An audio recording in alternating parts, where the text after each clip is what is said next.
बच्चों, क्या आप लोग को क्लास 10th के मैथ के एक्सरसाइज 1.1 का जो भी एग्जाम्पल्स है, क्या उसको समझने में प्रॉब्लम आती है? क्या आपको रटना पड़ता है? क्या आपको उससे डर लगता है? तो अगर ऐसा होता होगा तो आज का ये वीडियो देखने के बाद आपके अंदर से सारे डर बाहर निकल जाएंगे। ओके, नमस्ते दोस्तों, मैं हूं वीके सिंह और वेलकम करता हूं आपका हमारे YouTube channel VK Singh tutorial पर। दोस्तों, आज हम इस वीडियो में क्या पढ़ने वाले हैं, क्लास 10th के मैथ का जो एक्सरसाइज 1.1 है उसका देखेंगे हम एग्जाम्पल। ओके, मैं आपसे बताना चाहता हूं कि इससे पहले का जो मैंने इंट्रोडक्शन का वीडियो बनाया ना, आप पहले उसको देखें। उसको देखने से आपको एक आइडिया मिलेगा कि इस सवाल में कैसे क्या क्या करना है। सारा कुछ मैंने उसमें बता रखा है बहुत अच्छे से। तो पहले आपसे रिक्वेस्ट करता हूं कि आप पहले उस वीडियो को देखो, जिसकी वजह से क्या होगा कि आपको इन क्वेश्चंस को करने में बहुत ज्यादा हेल्प मिलेगा। ओके, तो पेन कॉपी निकाल लीजिए और हम दोनों मिलकर सॉल्व करते हैं क्वेश्चंस को, ठीक है ना। पहला एग्जांपल आपके बोर्ड पर क्या है कि संख्याओं 4 की पावर n पर विचार कीजिए जहां n एक प्राकृतिक संख्या है। जांच कीजिए कि क्या n का कोई ऐसा मान है जिसके लिए 4 की पावर n अंक शून्य पर समाप्त होता है। तो भाई इस बात को समझना है कि क्वेश्चन कह रहा है आपके पास एक संख्या है, वो संख्या क्या है, 4 की पावर n है, और ये कह रहा है कि जो आपका n है ना, वो क्या है, प्राकृतिक संख्या, नेचुरल नंबर है। मतलब इसकी जो वैल्यू होगी 1 2 3 कहां तक, इनफाइनाइट तक होगा।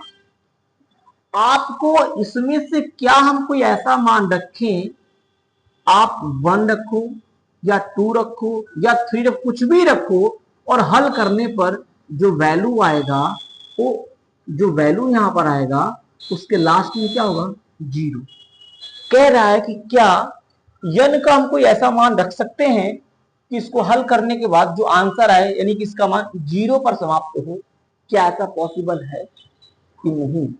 चलिए एक बात समझते हैं, ध्यान से देखिए किसके किसके लास्ट में 0 आ सकता है। अगर मैं बोलूं, अगर मैं 10 का क्या करूं, अभाज्य गुणनखंड करूं, तो क्या आएगा भाई, 10 का सर 2 गुणे 5 आएगा, सही बात है भाई। अगर मैं 20 का करूं तो सर 2 गुणे 2 गुणे 5। अगर आप 30 ले लो सर, 30 का करूं तो 2 गुणे 2 गुणे, सॉरी 2 गुणे 3 गुणे 5। 40 का करूं सर तो सर 2 गुणे 2 गुणे 2 गुणे 5। अच्छा सर, अगर मान लो सर मैं 12 का करूं तो सर, करो ये 12 का 2 गुणे 2 गुणे 3। सर 18 करूं तो कर लो भाई, 2 गुणे 3 गुणे 3। तो एक चीज देख रहे हो आप, एक चीज नोटिस करने वाली बात क्या है कि जिसके लास्ट में 0 है ना, वो उसका जो गुणनखंड है उसमें 2 और 5 जरूर रहेंगे। 20 में भी देखो 2 और 5 आ रहे हैं, 30 में भी देखो 2 और 5 आ रहे हैं, 40 में भी देखो 2 और 5 है। लेकिन 12 और 18 में 2 और 5 नहीं है, क्योंकि इसके लास्ट में 0 नहीं है। एक बात समझ में हुआ, एक बात यह आया कि सर जिस संख्या के अभाज्य गुणनखंड में अभाज्य संख्या 2 और 5 होगा, वो संख्या फिक्स है, वो 0 पर समाप्त होगा। और जिस संख्या के अभाज्य गुणनखंड में अभाज्य संख्या 2 और 5 नहीं है, वो संख्या हमारा 0 पर समाप्त नहीं होगा। जैसे यहां पर 2 तो है, लेकिन सर यहां पर 5 की कमी है। अगर 5 हो जाता तो संख्या हमारा 0 पर समाप्त हो जाता। फिर 5 से 15 दूनी 30, दूनी के 60, 0 हो जाता। मतलब क्या है कि किसी भी संख्या, कोई भी संख्या का पावर में कुछ भी कर लूं, अगर उसके फैक्टर में, उसके गुणनखंड में अगर अभाज्य संख्या 2 और 5 नहीं है, तो संख्या कभी 0 पर समाप्त नहीं होगा। आइए इस बात को लिखते हैं। मैं लिखते हैं क्या,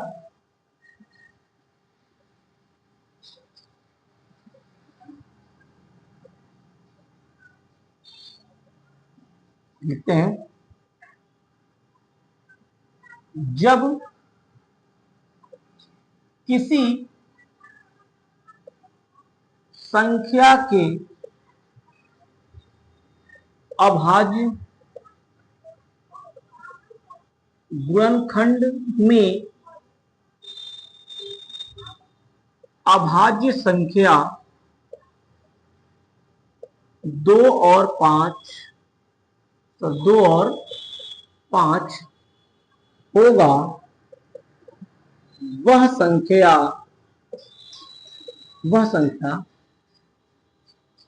अंक 0 पर समाप्त होगा। क्या होगा? समाप्त होगा। लेकिन अगर मैं 4 की पावर n को एब्जॉर्ब करूं तो इसको देखा जाए तो भाई 2 इंटू 2 हो जाएगा। और हमने क्या देखा कि 2 के फैक्टर में 5 नहीं है, केवल 2 है। तो एक बात लिखेंगे यहां पर, 4 के अभाज्य गुणनखंड में अभाज्य संख्या क्या नहीं है भाई? सर 5 नहीं है। सर 2 तो है सर, 5 नहीं है। 5 नहीं है, इसलिए 4 की पावर n किसी भी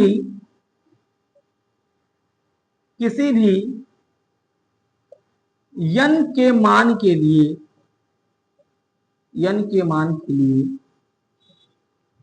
0 पर समाप्त नहीं होगा।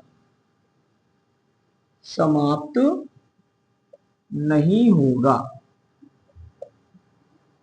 हो गया भाई, ये आपका आंसर हो कि सिंपल सी बात है कि जिस संख्या का अगर अभाज्य गुणनखंड निकालते हो और अगर उसका अभाज्य संख्या 2 और 5 आया उसमें, तो फिक्स से वो 0 पर समाप्त हो जाएगी, जैसे कि हमने यहां पर एग्जांपल में बहुत सारे बताए। लेकिन जिसके लास्ट में या फिर जिसके अभाज्य गुणनखंड में अभाज्य संख्या 2 और 5 नहीं होगा, वो संख्या हमारा 0 पर समाप्त नहीं होगा। अगर 2 है तब भी नहीं होगा, 5 है तब भी नहीं होगा, दोनों को रहना पड़ेगा। जब दोनों ही अवेलेबल होंगे किसी भी संख्या के अभाज्य गुणनखंड में, तभी वो संख्या 0 पर समाप्त होगा। तो आई होप यहां पर ये बात समझ में आई होगी, इसको आप नोट करिए।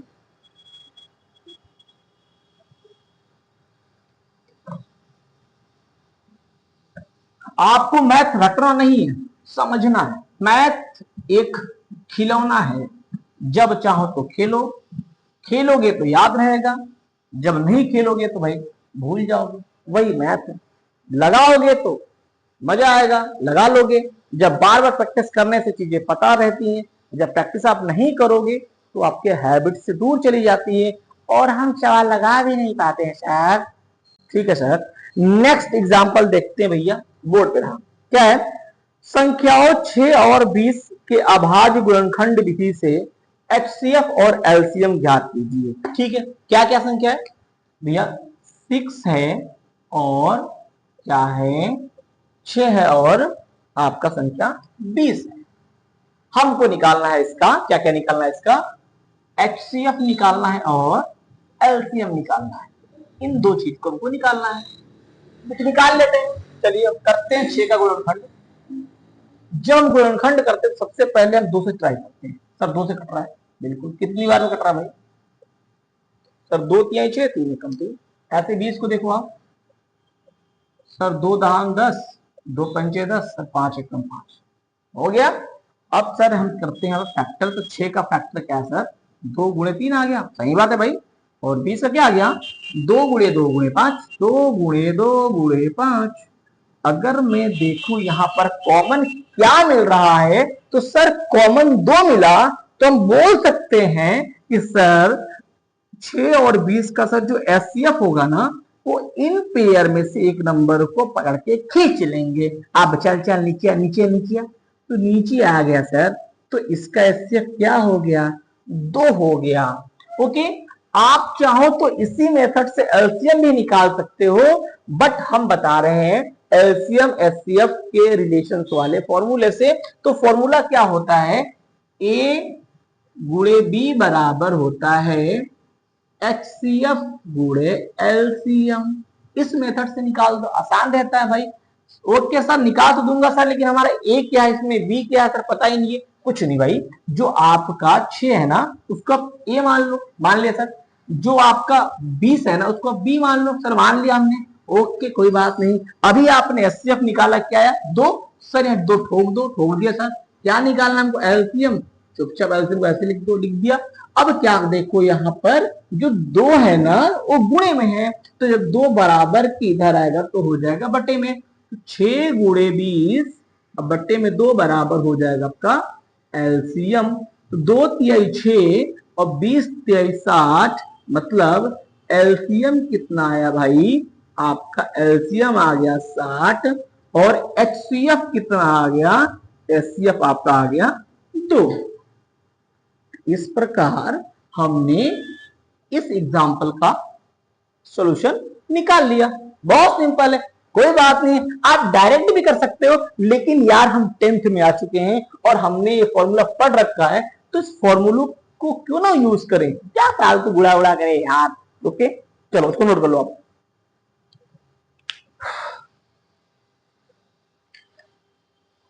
हो गया, ओके।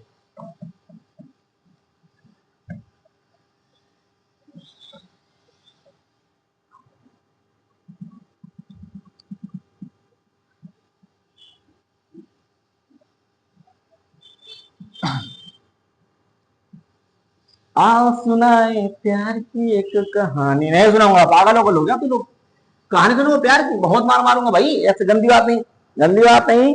आपको प्यार की कहानी नहीं सुनना, आपको मैथ की कहानी सुननी। ओके चलिए नेक्स्ट क्वेश्चन, एग्जाम्पल नंबर 3 आपके व्हाइट बोर्ड पर।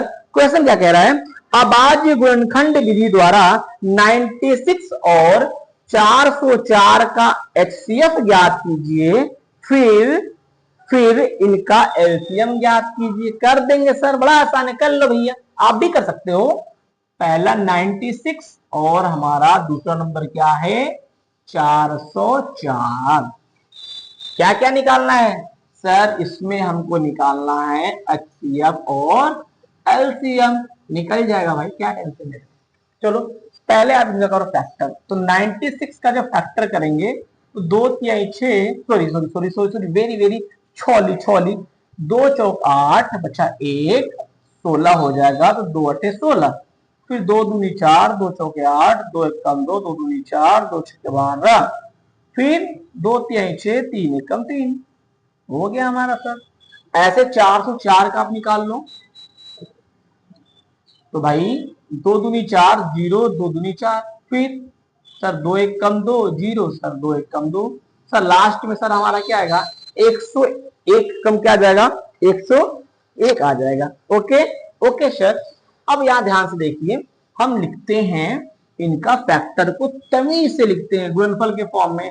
तो 96 का क्या क्या दिया है वैल्यू, 1 2 3 4 5, भाई 5, 1 2 3 4 5, 1 2 3 4 5 और गुणे में 3 दे दिया है। सर इसमें दिया है 404 का क्या क्या आया सर, आया 2 गुणे 2 गुणे 101। अब मेरा काम क्या होता है, पहले फटाफट कॉमन देखो। सर ये पकड़ा गया सर, ये रहा एक, और एक सर यू रहा सर जी, भाग रहा था, पकड़ लिया हमने, ठीक है। अब लिख दो यहाँ पर एचसीएफ। इस पेयर में से 2 आया, मल्टीप्लाई इस पेयर में से 2 आया, तो बोल सकते हैं कि मेरा जो एचसीएफ आया वो कितना हो गया, तो 2 दूनी 4। सर एचसीएफ हमने 4 निकाल लिया, बहुत अच्छा बेटा, सिर्फ 4 निकल गया तो एलसीएम तो निकल ही जाएगा। सर बिल्कुल निकल जाएगा। सर किस विधि से निकाल दूं, अरे पागल लगल हो क्या बच्चा, अभी क्या बताया हूं, तुम 10 में आ गए हो तो फॉर्मूला यूज करो यार। कौन सा सर, अच्छा ए गुणे बी वाला, हाँ यही वाला फॉर्मूला यूज करो। ओके सर करता हूं सर। एचसीएफ एलसीएम सर ए 96 सर बता तो दिया, बार बार बताना पड़ता है क्या। बी का मान सर 404 रखो, बिल्कुल रखूंगा सर। एचसीएफ सर 4 निकाल दिया, वाह क्या बात है। सर एलसीएम हमारा ऐसे रहेगा, बिल्कुल रहेगा, क्योंकि उसका मान निकालना है। 4 को सर कहां भेज देंगे, इसके बट्टा में भेज दीजिए 4। 404 बटे 4 बराबर एलसीएम हो जाएगा। वाह वाह, काट दो, इसको काट दो, एसी काट लो, 4 एकम 4, 4 एकम 4, 0 4 एकम 4, क्या हो गया 96 मल्टीप्लाई 010 बराबर एलसीएम।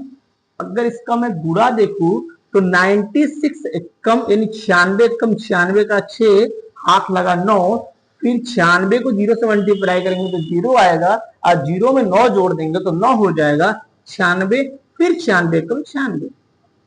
सर एलसीएम तो हमारा बड़ा खतरनाक आ रहा है सर, तो आएगा सर 9696 आ गया और एचसीएफ आया आपका 4। तो इस प्रकार हमने सर एलसीएम और एचसीएफ को निकाल दिया और हमारा आंसर भी आ गया। ओके, किसी कोई डाउट नोट करिए। हो गया, गुड।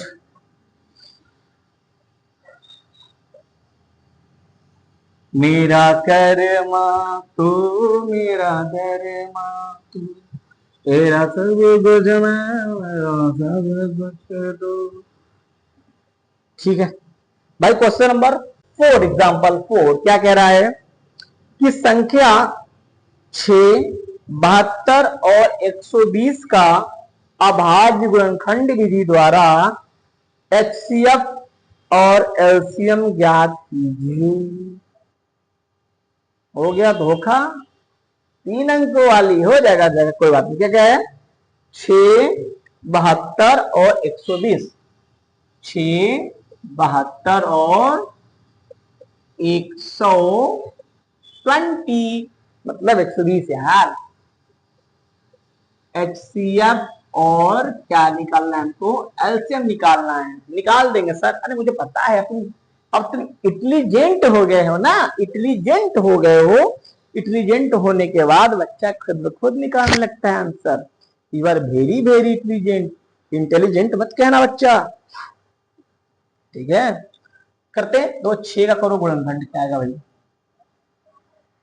2 तिहाई 6, 3 एकम 3 72 का, 2 36 18 9 3, वाह वाह। अब ऐसे निकाल 120 का निकाल दो भाई, कम इससे 120, इसकी इज्जत है 120 है भाई। 2 छक्के 12 0 2 तिहाई 6, फिर 2 15 3 5 5 1, वाह वाह वाह। अब 6 का अभाज्य गुणनखंड क्या आया? 2 गुणे 3। ओके, या फिर इसको बोल सकते हैं सर 2 की खोपड़िया पे 1 लिखिए और 3 की खोपड़िया पे सर 1 लिखिए। ठीक।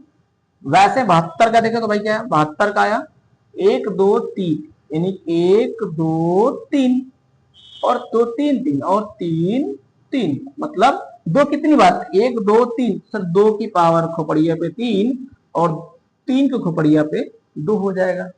ठीक है। अब 120 का देखिए भाई, 120 का सर क्या होता है?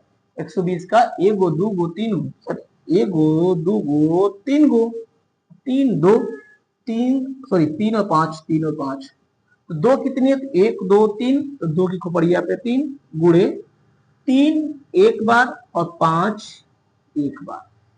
अब हम निकालेंगे क्या? एचसीएफ। क्या निकालेंगे? एचसीएफ निकालेंगे। जब हम एचसीएफ निकालते हैं तो हम देखते हैं कि यहां पर 2 कितनी बार है? सर इसमें 2 3 बार आया है, इसमें सर 2 3 बार आया है, इसमें सर 2 1 बार आया है। तो जिस संख्या में जिस संख्या की पावर 2 समय मिल रहा है, लेकिन जो सबसे कम पावर वाला होता है उसको ले लेंगे। तो हम ले लेंगे सर 2 की पावर 1, यानी 2 ले लेंगे यहां से। ठीक। और 3 सब में 3 आ रहा है, मतलब देखो इसमें भी 2 आया, इसमें भी 2 आया, इसमें भी 2 आया, लेकिन इसमें 2 3 बार आया, इसमें 2 3 बार आया, इसमें 2 1 बार आया। तो सबसे कम 2 किसमें आया है? 1 बार आया है, तो उसको भी निकाल लीजिए। ओके। फिर 3 को देखो, 3 इसमें भी सर है, 3 इसमें भी है सर, 3 इसमें भी है, लेकिन सर 3 इसमें 1 बार है, सर इसमें 2 बार, सर इसमें 1 बार, तो भाई 1 बार ही लेके चलेंगे, 3 हो जाएगा हमारा 1 बार। 5 को इसमें है, इसलिए 5 को छोड़ देंगे। मतलब क्या होना चाहिए कि एचसीएफ निकालते समय वो सभी में कॉमन होना चाहिए। सर 2 सब में है, लेकिन सर 2 इसमें सर 1 बार है, तो सबसे इसमें सर 2 3 बार है, इसमें सर 2 3 बार है। तो जो कॉमन होता है, जब कॉमन निकालते हैं तो उनमें से जिसकी घात सबसे छोटी होती है, छोटी घात वाले संख्या को हम यहां लिख लेते हैं। 3 सर दोनों में, सर तीनों में 3 3 आ रहा है, तीनों में तो 3 3 आ रहा है, लेकिन किसकी घात सबसे छोटी है? सर एक यहां पर है, सर एक यहां पर है, सर 2 यहां पर, इसलिए हम 3 की घात 1 ले लेंगे, छोटी घात वाली संख्या को हम लिख लेंगे। इसको अगर हल करते हैं तो कितना आ जाएगा? 6। तो एचसीएफ क्या आ गया आपका? 6 आ गया। अगर बात करूं एलसीएम की, तो एलसीएम में क्या होता है, अब जो कॉमन होता है पहले इस पे फोकस करो। सर दोनों में, तीनों में सर 2 है, ठीक है, लेकिन तीनों में 2 तो है, लेकिन मुझे एक बात ये बताओ कि सबसे बड़ा घात कितना है? एलसीएम में सबसे बड़ा घात देखते हैं और एचसीएफ में सबसे छोटा घात। तो सर एलसीएम में तो सबसे बड़ा घात सर 3 दिख रहा है, सर 2 की घात सर 3 है, सर 2 घात हमने 3 ले लिया। अब 3 में चेक करो, सर 3 का सर अधिकतम भाग सर 2 है, तो 3 को हमने 2 बार लिख लिया। और सर 5 एक बार है, तो मतलब एलसीएम में क्या होता है, जिसका पेयर भी नहीं बनता उसको भी ले लेते हैं, ठीक है ना। अब इसको हल कर दो, तो भाई 2 की पावर 3 का मतलब हो गया 8, अब 3 की पावर 2 का मतलब हो गया 9, अब 5 की पावर 1 का मतलब हो गया 5। अब यहां पे देखो 8 पंच 40, 40 का ये कितना होता है? 360। तो एलसीएम कितना आ गया आपका? 360। हम बोलेंगे यहां से एचसीएफ बराबर हो गया 6 और एलसीएम बराबर कितना हो गया? 360। इस प्रकार हमने सारे एग्जाम्पल्स कर लिए एक्सरसाइज 1.1। ओके, तो यहां तक सारे हमने कर लिया, इसको आप अच्छे से रिवाइज करिए और चैनल को सब्सक्राइब करिएगा कि ताकि जब मैं 1.1 का वीडियो कल डालूं तो आप तक नोटिफिकेशन पहुंच जाए और इसको आप अच्छे से। Okay, bye bye, love you my friends.